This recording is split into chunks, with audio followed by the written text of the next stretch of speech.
पीले दांत वाली बहू। रंजना कभी ब्रश नहीं करती थी। उसे कितनी बार उसके माँ बाप ने डांटा, लेकिन उसका कोई असर उस पर होता ही नहीं था, जिस कारण से उसके दांत पीले पीले हो जाते हैं। शादी के बाद अरे बहू, वैसे तो तुझ में कोई कमी नहीं है, पर तेरे दांत इतने पीले कैसे हैं बेटा? कैसे मतलब? कोई सर्जरी थोड़ी ना कराइए।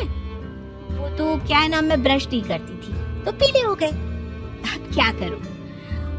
आप कहे तो लाल करवा लूं या फिर काले? यार ये क्या है, क्यों माँ से लड़ रही हो? लड़ रही हूँ? अरे मैं लड़ रही हूँ या ये बोल रही है कि दांत पीले हैं, पीले।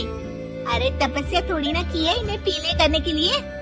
बकायदा ब्रश नहीं किया है 20 साल तक, तब जाकर। छी, कैसी बात कर रही हो? ये उस वक्त तो पीले नहीं थे जब हम लोग तुम्हें देखने आए थे। अरे तब साफ करवा लिया होगा डेंटिस्ट के पास जाकर। अब देखो कैसे पीले पीले लग रहे हैं। रंजना सास की तरफ गुस्से से देखती है। फिर शुरू हो गई पीले पीले पीले। अरे पीले तो तब भी थे जब मेरे हाथ का रसगुल्ला उड़ा उड़ा कर खा रही थी और बोल रही थी, लड़की नहीं गुणों का खजाना दे रहे भाई साहब आप। खैर अब वो लोग करते भी तो क्या करते, पीले दांत वाली बहू पल्ले पड़ी थी तो झेलना तो था ही। एक दिन कीर्तन में रंजना गाना गा रही थी। अरे कमला बहन, माँ का द्वार है, यहाँ तो सब शुद्ध होकर आते हैं, फिर अपनी बहू को ब्रश भी नहीं करवाती तुम। दूर से पीले पीले दांत भक्ति में बाधा उत्पन्न कर रहा है। अरे कोई 2 साल के बच्चे थोड़ी ना लेकर आई हूँ मैं बहू बनाकर। अच्छी खासी लड़की है, अरे कैसे करवाऊं ब्रश? ये तो उसे खुद करना चाहिए ना। अब माँ बाप तो इसके जैसे तैसे निपटा दिए, ये नहीं सोचा कि सास कैसे संभालेगी। सास बहू को लेकर घर आ जाती है, लेकिन सोच लेती है कि अब इसे लेकर कहीं नहीं जाएगी। अगले रोज बहू कहती है, अरे क्या हो गया, मंदिर नहीं जाना क्या? कीर्तन का वक्त हो रहा है। मेरी मधुर वाणी से कान्हा जी जागते हैं और सोते हैं। आप तो जानती है ना उनकी भक्ति में कितना मन लगता है मेरा। वो क्या है ना, तबीयत ठीक नहीं लग रही है मेरी, आराम करूंगी मैं। तबीयत ठीक नहीं लग रही? अभी तो मिथुन के गाने पर नाच रही थी आप, और अब बोल रही है कि तबीयत ठीक नहीं लग रही। अरे भक्ति में मन लगा लो सासू माँ, ऊपर जाना है, क्या मुंह दिखाओगी आप? हाँ? सास को बहू की बात पर गुस्सा आ जाता है। मैं क्या मुंह दिखाऊंगी, इसकी चिंता तो ना कर, समझी? अपने मुंह की चिंता कर, जो ये पीले पीले दांत लेकर हर जगह पहुंच जाती है। पता है लोग कितना मजाक बनाते हैं। ना जी ना, मैं नहीं जाना कहीं तेरे साथ। तो ये बात है, कोई ना, मत जाओ, मैं अपने कमरे में ही बैठकर भक्ति कर लूंगी। ऊपर वाला दांत थोड़ी ना देखता है, मन देखता है, भावना देखता है। और अरे बस बस, तू सब कुछ दिखा, बस ये सफेद चमकदार दांत ना दिखाना किसी को, है? जा यहाँ से। बहू को सास की बात का कोई फर्क नहीं पड़ता, वो तो जैसी थी वैसी ही रह जाती है। सुबह नहाकर किचन में खाना बनाना, फिर खाना खाना, कीर्तन भजन करना और सो जाना। एक दिन, माँ जी मैं सहेली के घर जा रही हूँ, शाम को लेट आऊंगी। हाँ, तो जाना, मैंने कौन सा तेरी आरती करनी है घर पर बैठकर। रंजना सहेली के घर जाती है, जहाँ वो पार्टी में जाने की तैयारी कर रही होती है। अरे शिखा, कहाँ जाने की तैयारी कर रही है? मैं गलत वक्त पर आ गई क्या? अरे नहीं यार, उल्टा सही वक्त पर आ गया। मैंने ये साड़ी और ज्वेलरी निकाली है यार, शाम को इनके ऑफिस की एक पार्टी में जाना है। बताना कैसा लग रहा है ये सब? नहीं यार, इस ड्रेस के साथ तो वो वाली ज्वेलरी अच्छी लगेगी। हाँ सही बोल रही है, मैंने ध्यान ही नहीं दिया। वैसे तो हमेशा से मस्त फैशन सेंस रखती है। तो बड़ा जाती होगी ना पति के साथ पार्टी में।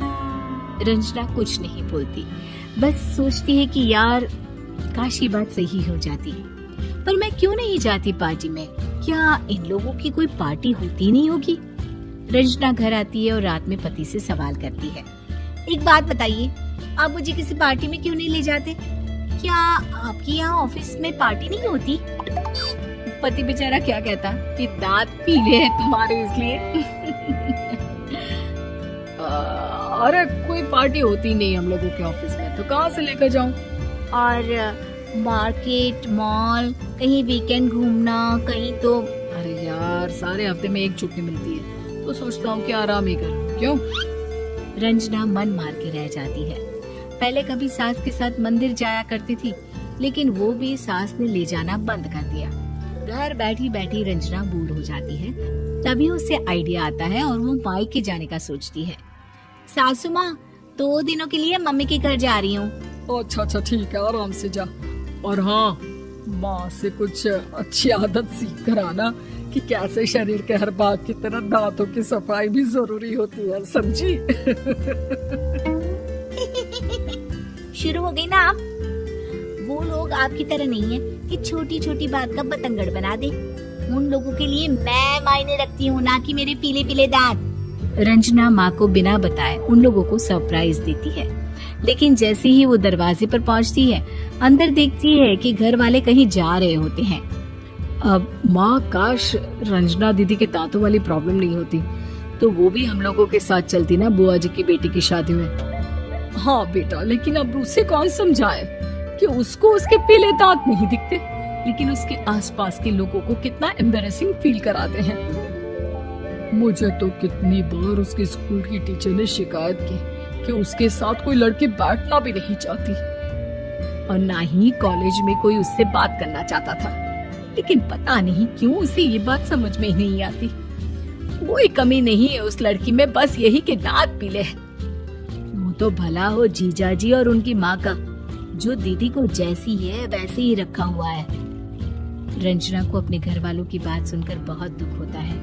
वो सोचती है कि वो क्या करे, लेकिन फिर वो सीधा डेंटिस्ट के पास जाती है, अपने दांत चमकाती है और कसम खाती है कि वो रोज ब्रश करेगी। अरे क्या हो गया? तुम तो 2 दिनों के लिए गई थी ना? पर कोई ना, अच्छा है, चलो आ गई तो। रंजना सास के सामने आकर खड़ी हो जाती है और पूरी स्माइल करती है, उसके चमकदार दांतों को दिखाती हुई। चले मंदिर। माँ, मुझे माफ कर दीजिए, मैंने आप लोगों को बहुत एम्बैरेसिंग फील करवाया। मैं आज से रोज ब्रश करूंगी